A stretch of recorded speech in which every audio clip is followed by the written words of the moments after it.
লক্ষ্য করবেন সবাই, বিষ্ণুদেব স্বয়ং বিষ্ণু, একটু লক্ষ্য করবেন এদিকে মায়েরা, কথা বলবেন না। স্বয়ং বিষ্ণুদেব একটা অসুরের সঙ্গে যুদ্ধ করেছিল বাবা। ওই অসুরটার নাম কি?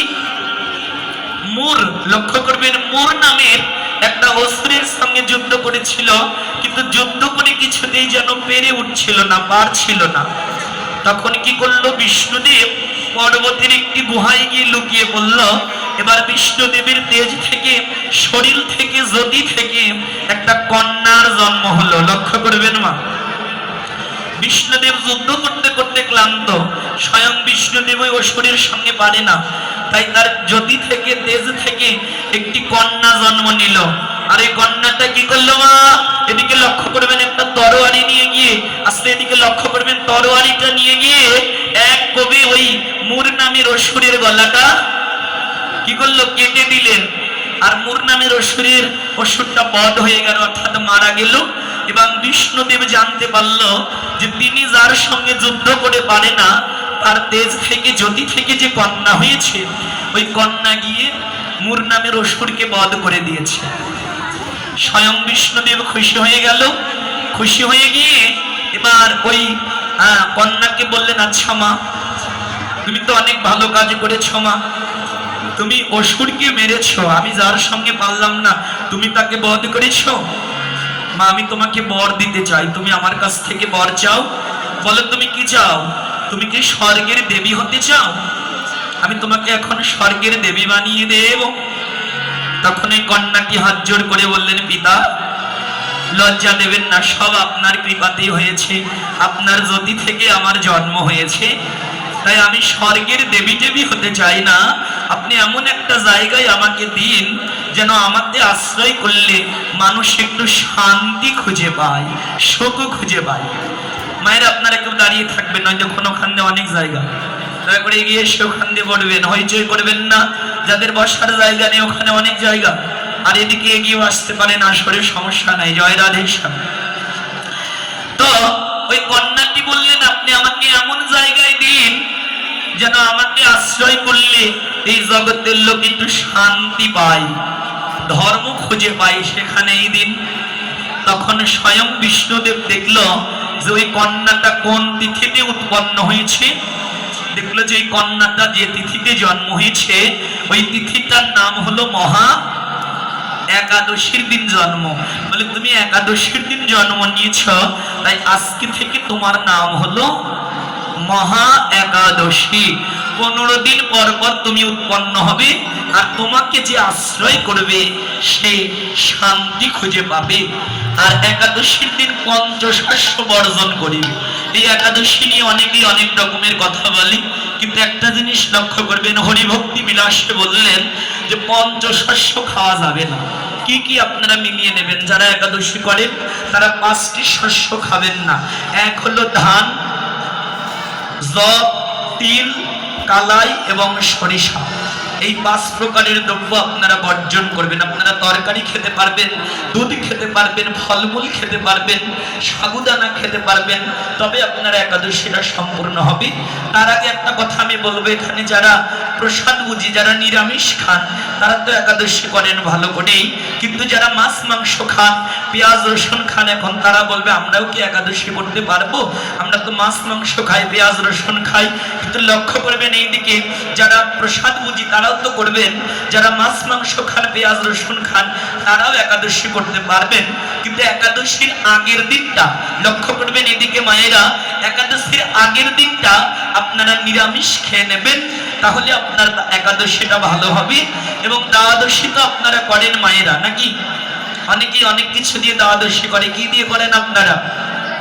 হ্যাঁ, অনেকেই চাল কলা দেন, অনেকেই ফলমূল দেন, অনেকে মিষ্টি মিষ্টান্ন, দই, রাজভোগ, যে যা কিছু দেন। একটা জিনিস না হলে কিন্তু আপনারা দ্বাদশী হবে না। সেটা কি বলুন তো? কি? আঙ্গুর ফল।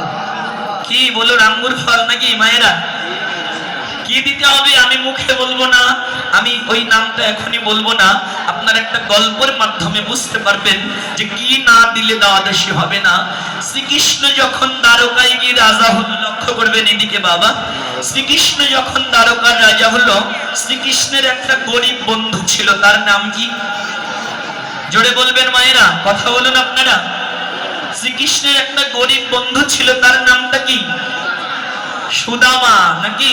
তো সুদামা তো গরিব আর কৃষ্ণ তো রাজা, যদিও তার বন্ধু, কিন্তু এক বন্ধু গরিবও হয়, আবার ওই বন্ধু যে বড়লোক হবে এর এমন কোনো কথা নাই, গরিবও হতে পারে, আবার গরিবের বন্ধু বড়লোকও হয়।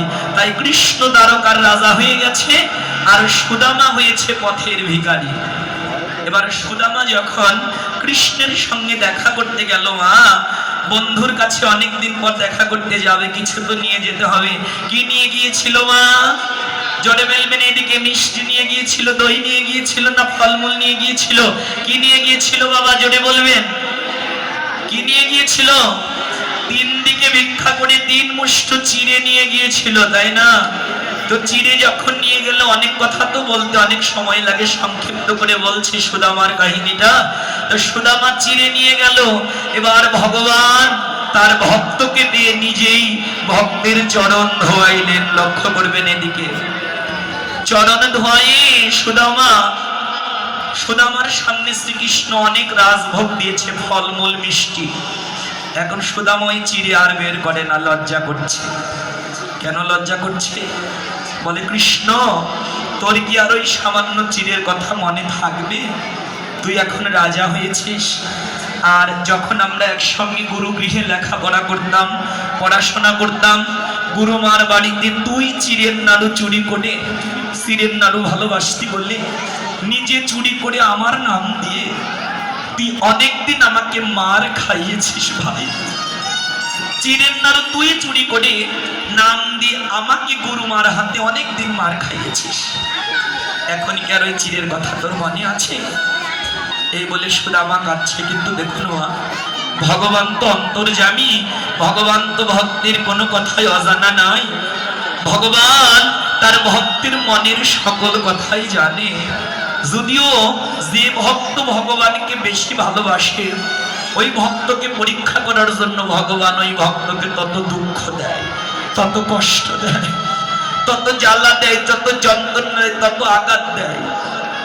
তাই সুদামা তো ভিখারি হয়ে গেছে, তাই সুদামা ওই চিড়ে আর বের করে না। কিন্তু ভগবান তো ঠিকই জানে যে সুদামা আমার জন্য ওই মহাপ্রসাদে চিড়ে এনেছে, ভক্তের দেয়া প্রসাদ।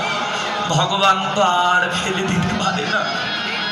ভগবান ভক্তের প্রেম, ভক্তি, ভালোবাসা কোনোদিন কখনোই ফেলতে পারে না। তাই ভগবান সুদামার সামনে রাজভোগ দিয়ে নিজে খাচ্ছেন না, সুদামাকে খাওয়াচ্ছে, কিন্তু সুদামা খাচ্ছে না, লজ্জায় চিড়েও বের করছে না। ভগবান জোর করে সুদামার হাত থেকে, ভগবান তো সুদামার খবর জানেই, তিনি হলো অন্তর্যামী, তাই সুদামার কাছ থেকে জোর করে বলে, সুদামা ভাই তুই এত বছর পর আমার কাছে এলি, তুই আমার জন্য কিছু আনিসনি?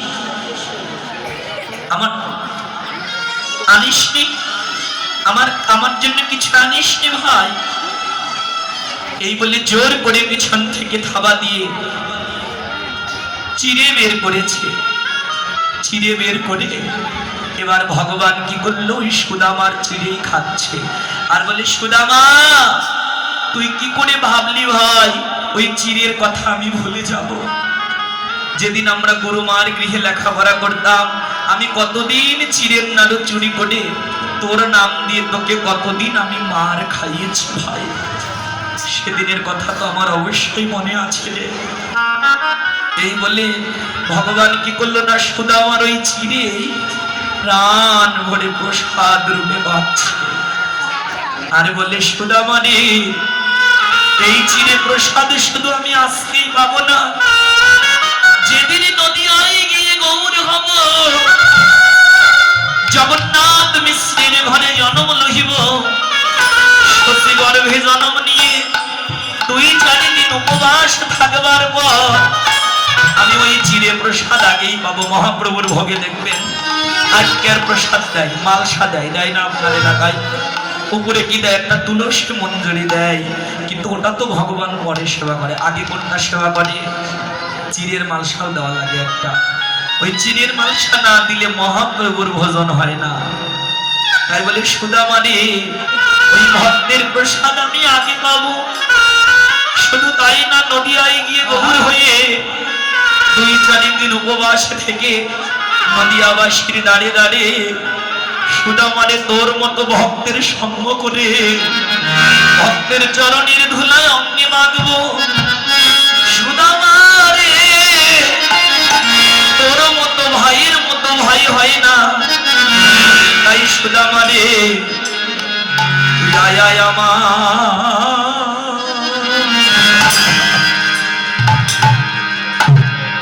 আমার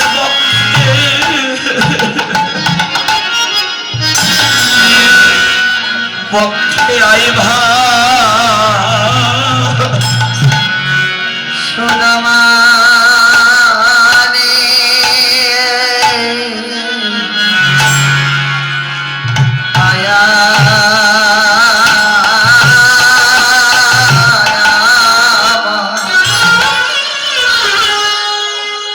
আমার পক্ষে